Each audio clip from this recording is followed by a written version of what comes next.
आयोजित parents counselling में आए हुए सभी पेरेंट्स का, अभिभावकों का स्वागत है, वंदन है, अभिनंदन है।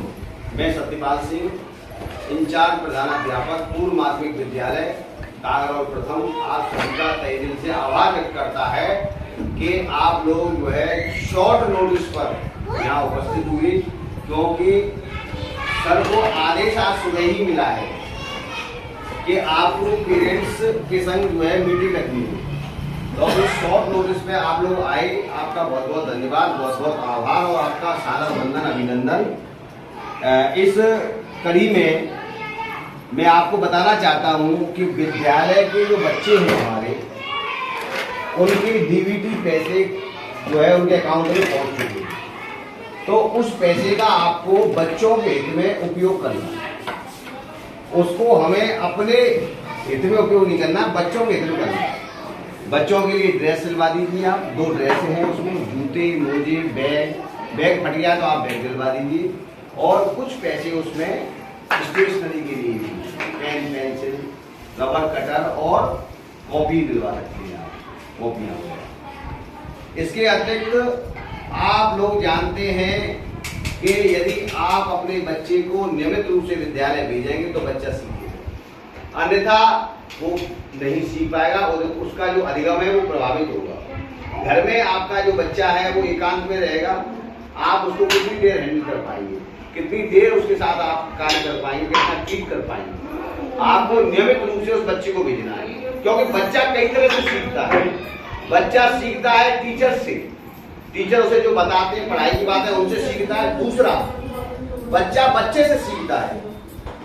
आप भी देखते होंगे कि आप भी अपने अड़ोसी पड़ोसी और परिवार के अन्य जनों से आप सीखती है। बहुत सारी बातें हमें नहीं आती, लेकिन हम सीख जाते हैं। जिज्ञासा प्रवृत्ति होती है मतलब जो है व्यक्ति की, कि वो हमेशा सीखने के लिए तत्पर रहता है व्यक्ति।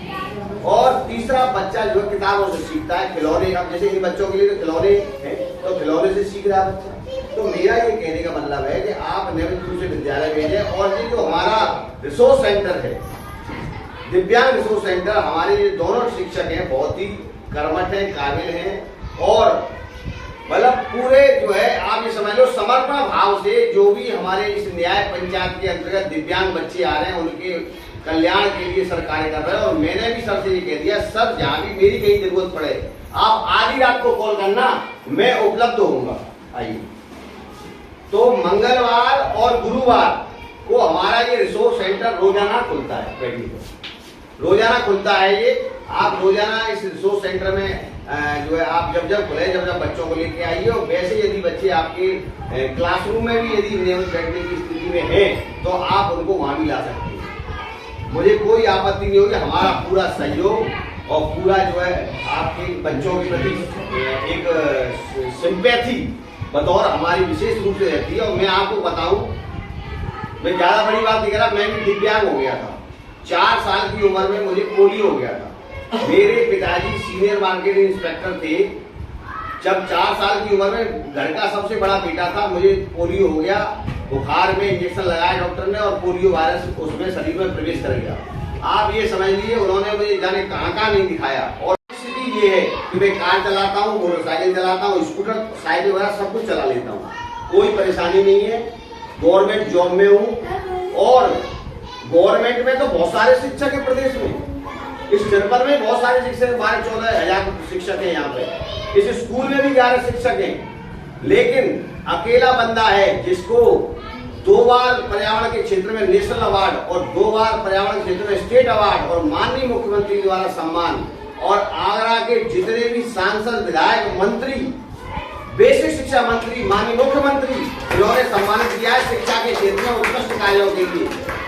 तो जो ऐसा नहीं है कि दिव्यांग आदमी कुछ नहीं कर सकता। पेरेंट्स के दिमाग में ये रहता है, अरे हमारा बच्चा तो दिव्यांग है, जाओ खाओ, कैसे हो, कछु ना कर सके। ऐसी हमने सोच बना रखी है, हमने अपने अंदर कमजोरी पाल रखी है, पर ऐसा नहीं है। दिव्यांग बच्चे बहुत कुछ कर सकते हैं, उन्हें एक सही दिशा की जरूरत है, एक ऐसी दिशा जिससे बच्चे आगे बढ़ सकें। पेरेंट्स का सहयोग चाहिए, पेरेंट्स के अंदर कॉन्फिडेंस चाहिए। बच्चे के अंदर, जब आपके अंदर कॉन्फिडेंस होगा तो आप बच्चे के अंदर कॉन्फिडेंस बिल्डिंग कर देंगे। मैं आपको अभी लेटेस्ट उदाहरण बता रहा हूँ। लेटेस्ट उदाहरण ये है कि एक मेरे मित्र हैं जो रिटायर हो चुके हैं, टीचर ही है और वो एयरफोर्स से रिटायर है। तो उन्होंने एक स्कूल में सेवा देना शुरू कर दिया है। अभी जो है कनागत चल रही है, कनागत के दौरान वो मैंने उन्हें बुलाया, ब्राह्मण देवता है, तो मैं पंडित जी आपको श्राद्ध में आना है और प्रसाद ग्रहण करना है। वो आए, उन्होंने बताया कि एक बच्चा दिव्यांग है, लड़का बड़ा आदमी और उसने ग्रेजुएशन कर रखी है, उसके पास लैपटॉप है, वो उनसे पढ़ने आता है, उसकी दोनों आंखों से वो ब्लाइंड है, आंखों से उसे कुछ दिखाई देता, केवल सुनता है। तो वो 1 घंटे के दौरान वो उसे जो नोट्स बनाते हैं वो उन्हें सुनाते हैं, उस बच्चे को सुनाते हैं, उससे वो फीस लेते हैं। वैसे मना करी थी लेकिन उसके पेरेंट्स बोले नहीं सर हम कैपेबल हैं, फीस देंगे, तो वो फीस देते हैं उसको। तो वो लैपटॉप ही रखता है, तो वो जो नोट्स बनाते हैं उनको वो सुनाते हैं उसे, क्योंकि उसे दिखता तो है नहीं। और वो जब नोट्स बन जाते हैं तो उसकी पीडीएफ फाइल बना करके कंप्यूटर में डाल देते हैं। और कंप्यूटर में जब वो पीडीएफ फाइल डल जाती है, उसमें एक एप्लीकेशन है कंप्यूटर के अंदर, वो एप्लीकेशन उस लिखे हुए को, जैसे मान लो ये लिखा हुआ है इसमें, और इस कागज को यदि हम कंप्यूटर में एंटर करते हैं, सेव करते हैं, तो इसमें जो लिखा हुआ है कंप्यूटर अपने आप बोलेगा। तो वो बार बार सुन करके, और वो ऐसे लोगों की स्मरण शक्ति ज्यादा होती है, तो वो सुन करके ही जो है क्या नाम है उसको याद कर लेते हैं। भाई हम याद कैसे करते हैं? देख कर पढ़कर याद करते हैं। अब जब हमारी आंखें नहीं है तो हम सुन करके याद कर लेते हैं। जब हमें दिखाई कुछ नहीं देगा तो हमारा जो टारगेट है वो फिक्स है, हमारी स्मरण शक्ति बहुत तेज होगा। एक बार हम जो किसी चीज को सुन लेंगे तो हम जो है हमारे दिमाग में वो चीज स्थायी रूप से बैठ जाएगी। जब वो 2-4 बार इस तरीके से सुनता है, वो आईएएस की तैयारी कर रहा है।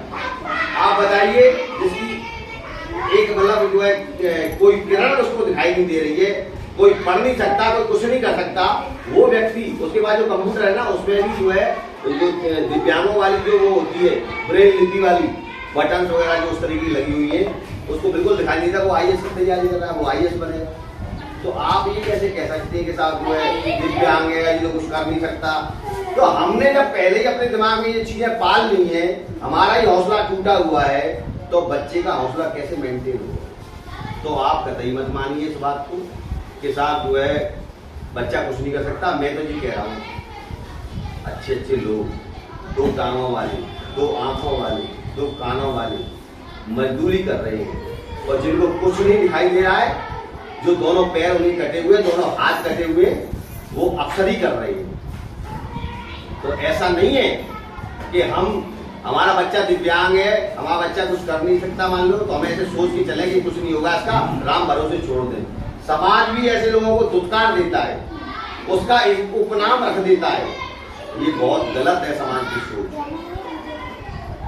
मैं तो खुद अपने देख रहा हूँ अपने विभाग में, मैंने खुद मुख्यमंत्री से अवार्ड जीता, माननीय मुख्यमंत्री ने मुझे सम्मानित किया, और मैंने औरों को भी सहयोग किया इस मामले में।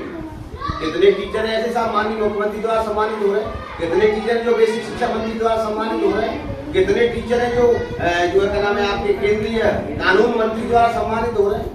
तो ये तो आदमी की क्षमताएं हैं कि कौन कितना प्रयास करता है और उसको कैसा एनवायरनमेंट मिलता है, और ये एनवायरनमेंट के ऊपर डिपेंड है। तो आप अपने बच्चे को कतई कमजोर मत समझना, और उसको उसके संग पूरी ताकत से जुट जाओ।